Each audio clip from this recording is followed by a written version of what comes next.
Hi, my name is Attorney Edward Reyes, and I want to give you a background of who I am. First and foremost, I'm a father, I'm a husband, I have 2 kids. My wife and my oldest daughter, they are both attorneys. They both went to school together. They went to associates, bachelor's in law school together.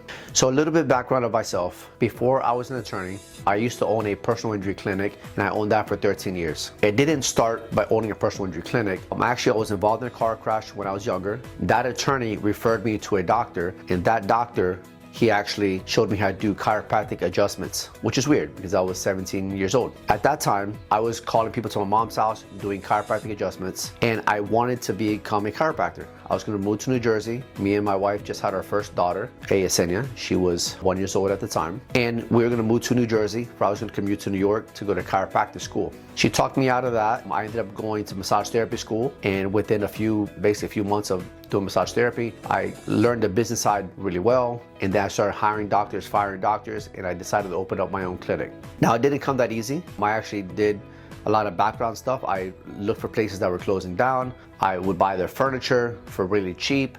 I would, with my dad's pickup truck, pick up the furniture and resell it on the flyer back in the days. That would have seed capital to open up. And because I couldn't afford to have a doctor yet, I would send them to the doctor. They write prescription for therapy to come back for treatment, and they get treated at the office. With time, I was able to hire my own doctor, my own therapist, and I had that business for 13 years doing personal injury. And the way I got those clients is I was going to the projects, I was meeting people, I was having conversations, a lot of grassroots marketing. So I had that business for 13 years, and then after a while they were changing the laws. They wanted the doctors to be on the corporation. I decided that I did not want to have doctors on the corporation and basically have me as an employee. So I decided to go to school at 31. I went to Hillsborough Community College. I still had the doctor's office. I went to USF, which I sold the doctor's office. I opened a marketing company to sell ads to doctors and attorneys. And I also went to Cooley. Cooley is where I got my law degree from.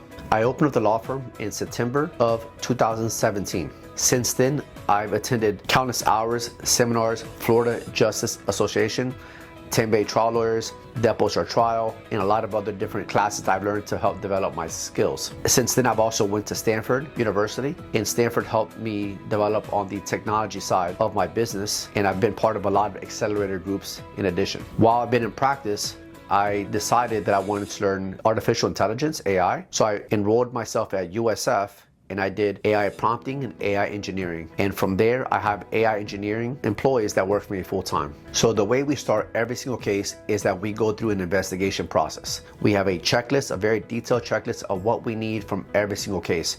We want to get the 911 calls, the CAD reports, dash cam. We have a checklist that we follow every time, especially depending on the policy. We ask for certain things.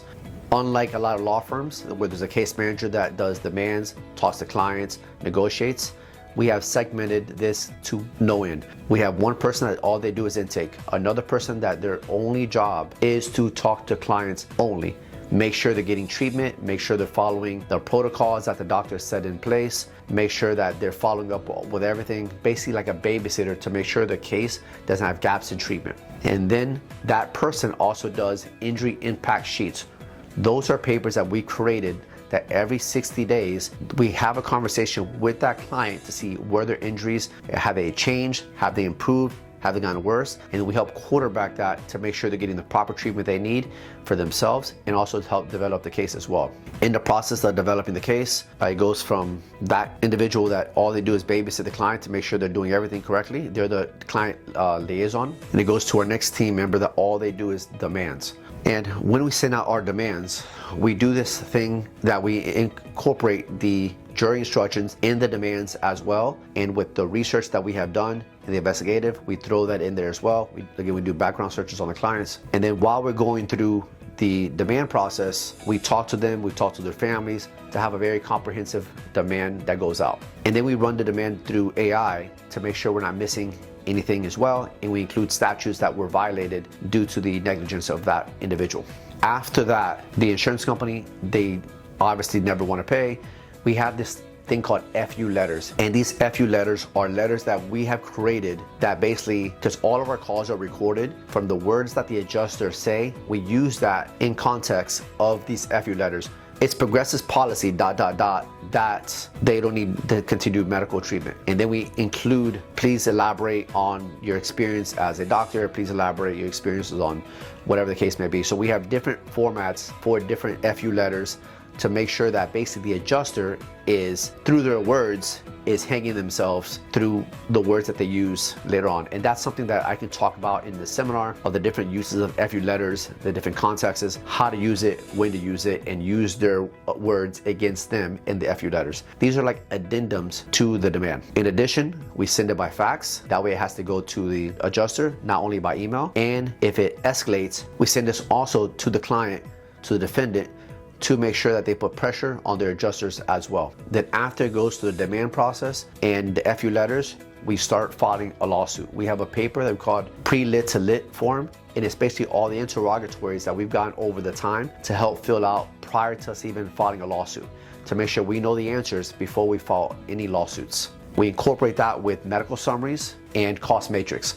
So medical summaries, we have another person that she's a doctor in the Philippines that she looks at the AMA guidelines. We have a very structured medical summary template that's almost like a life care plan that we put together. That plus the cost, the adjustments of what it should be, the pros and cons of the case, and anything that we need to forecast going forward for future care and future treatment as well. That's also spoken to with our case manager to make sure that that doctor that works in the Philippines is reviewing the client's complaints and offering suggestions of what the client should need in case we have to have that conversation with that treating provider. And then from that point on, it goes to our litigation team and we do our initial disclosures. We put all the information that we've been providing. So we have a checklist, very systemized, from intake to demand to litigation. Everybody has to follow a very workflow process to make sure we can build up the case correctly. Everybody fills a system. Everybody fills a part in the system. One person, all they do is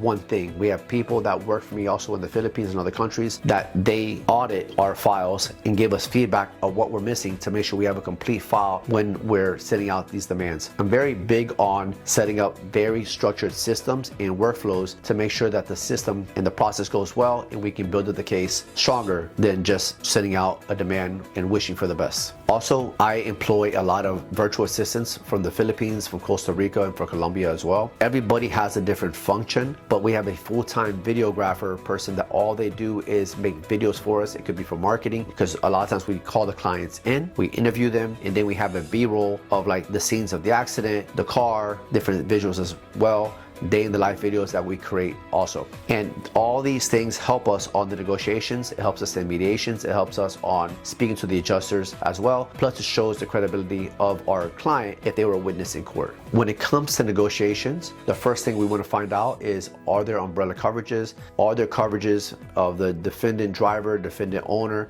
Were they working at the time? We send out very specific letters for course and scope, a lot of different things to help uncover a lot of the policies that we can use to try to get maximized coverage for our client. In addition, when we're negotiating, we want to see, does the defendant have any criminal issues that could come in? So we're trying to polarize the case whenever possible. And by doing so, it helps us bridge the gap and create a wedge between that defendant and the insurance company on the acts of the defendant. That way we can make sure that we can really help polarize the case on that their actions were as reckless as possible. When it comes to preparation, created because of my experience now with AI, I created different protocols, different very custom GPTs that I've made. One in particular is called Depo's Our Trial GPT, and that has all the teachings I've learned from, Satch Oliver, from everybody that's teaching, John, everybody's teaching in those classes. The different templates, the different lessons, and I've included things from different CME doctors.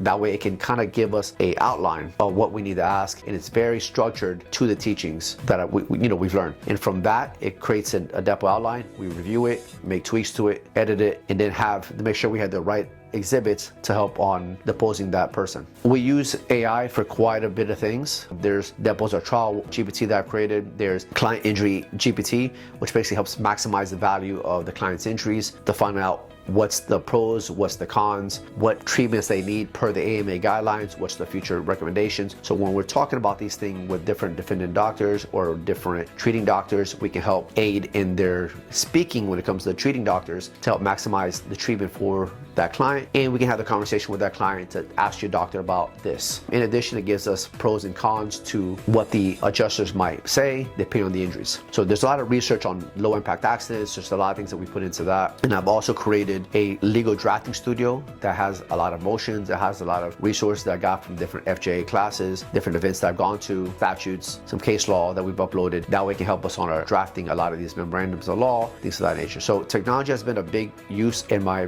business after taking the USF classes, but that with my staff that's very structured as far as everybody serves one function, the operational side, and the fact of the use of technology and the skill set, it's been able to increase our volume as far as volume in dollars when it comes to help working on cases, because now we're more prepared, we have more research, more background, and because of which all of our settlements and even our verdicts at trial have increased by millions of dollars per year.